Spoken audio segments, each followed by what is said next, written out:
In 2020, Saudi Crown Prince Mohammed bin Salman had 3 indigenous men from the Hawaitat tribe jailed indefinitely.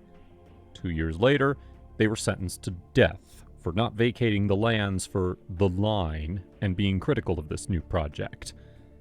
So what exactly is The Line? On October 24, 2017, the prince announced that there would be a new futuristic city inside Saudi Arabia called Neom, or The Line. A city unlike anything we've ever seen before. One that must come to completion no matter what happens. In this video, we're going to be digging deeper into The Line, a project inside Neom, which could just be the most useless megaproject in all of history. Before we dig deeper into The Line, let's go over the details of the idea behind it all. The Line is supposed to be futuristic, not only because of the way that it would be built, but also because it wasn't going to be a part of Saudi Arabia like the rest of the country is. Mohammed bin Salman has been working on trying to replicate the instant success of Dubai and replicate it in Saudi Arabia. He wants to bring about a civilizational revolution, which according to him can only be possible with radical change in urban planning. He's not just looking to create a city, he's looking to change the way humans live entirely. It is to be a city that's got its own laws and regulations, its own taxes, and everything else totally independent. And if you know anything about the way Saudi Arabia works, you'll know that it's not a land where anyone gets to be independent. No matter what you do for a living or who you are, you're expected to conform to extremely strict rules. Rules that you have to follow, or else you might be arrested, or worse, disappear.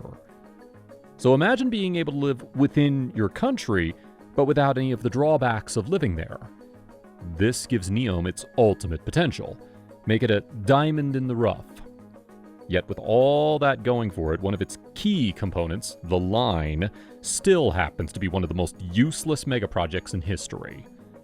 When the Crown Prince announced Neom City, the focus was on The Line. The prince wants to build what are essentially 2 500-meter-tall skyscrapers in the middle of the Saudi desert. More precisely, covering 170 kilometers of the desert in its entirety.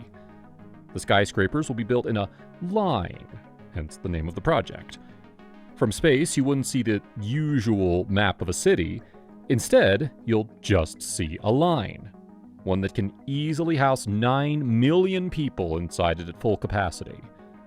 To put things into perspective about the sheer size of this project, it's basically like building 2,000 World Trade Center buildings right next to each other in 2 parallel lines. But instead of it being 4,000 separate buildings, it's just 2 really long skyscrapers with the city between them. This massive skyscraper is supposed to be fully capable of supporting 9 million people. You're supposed to have everything you'll need at your disposal to live a comfortable futuristic life. But if that were the case, we wouldn't have this video now, would we? As soon as you start to look past the initial shock of how the project is designed, you start to notice all the strange little things that would make this perfect city totally unlivable. For starters, the entire design, which is supposed to be the main selling point of it all, simply doesn't work. One of the major points that The Line wanted to attract people with was the fact that it's supposed to be this super well-connected system, where you're never too far from any amenities that you might need to get to. Inside The Line, you won't need to have a car.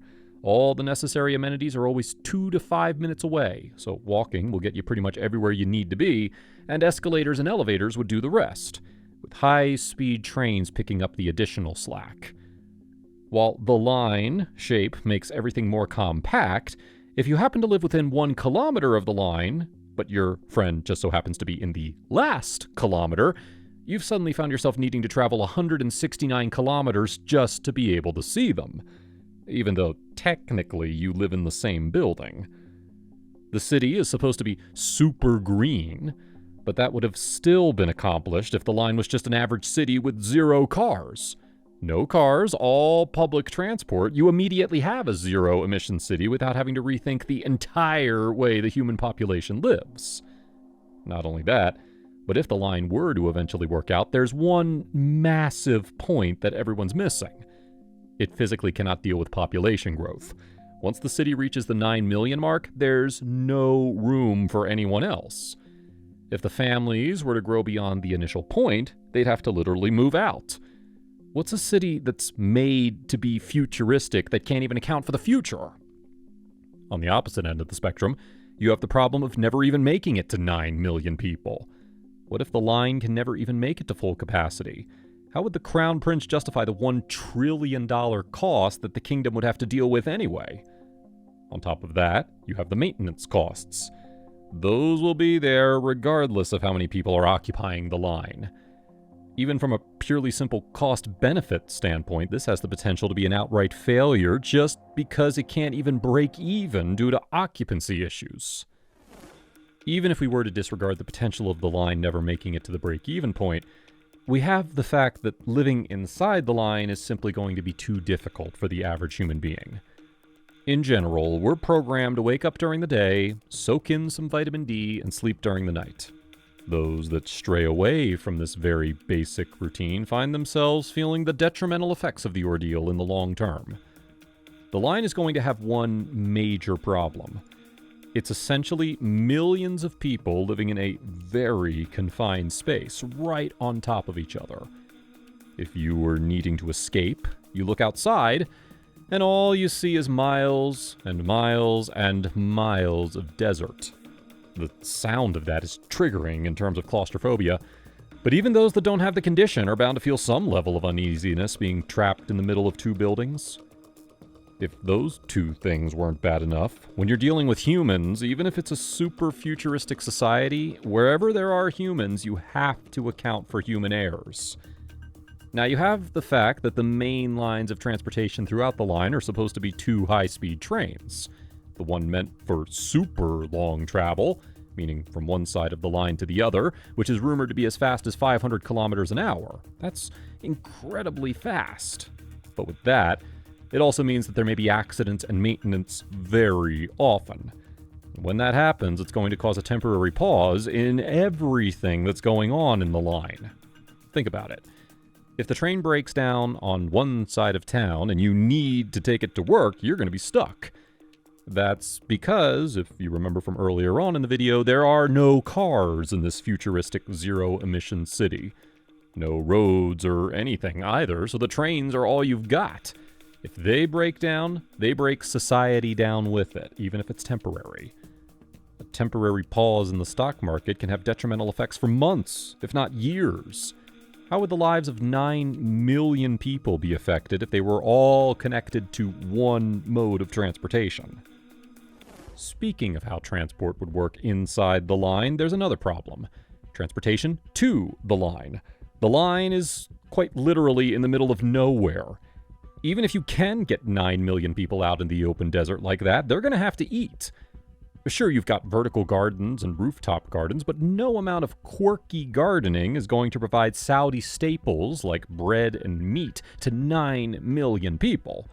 So, naturally, the food's going to have to be transported from somewhere. The closest cities to the line are still hundreds of kilometers away. That means that food's either going to have to be driven into the city or has to be airlifted in. But both of those things defeat the entire zero emissions purpose of the line altogether. If emissions are required to keep the entire city running, is it really zero emissions after all? And on that note, we'll wrap up today's video. Despite all it has going against it, do you believe Prince Mohammed bin Salman's The Line could be successful? Or is it truly one of the most useless megaprojects the world has ever seen? Let us know in the comments below. If you like this video, please give it a thumbs up and subscribe to our channels for more videos just like this. We'll see you in the next one.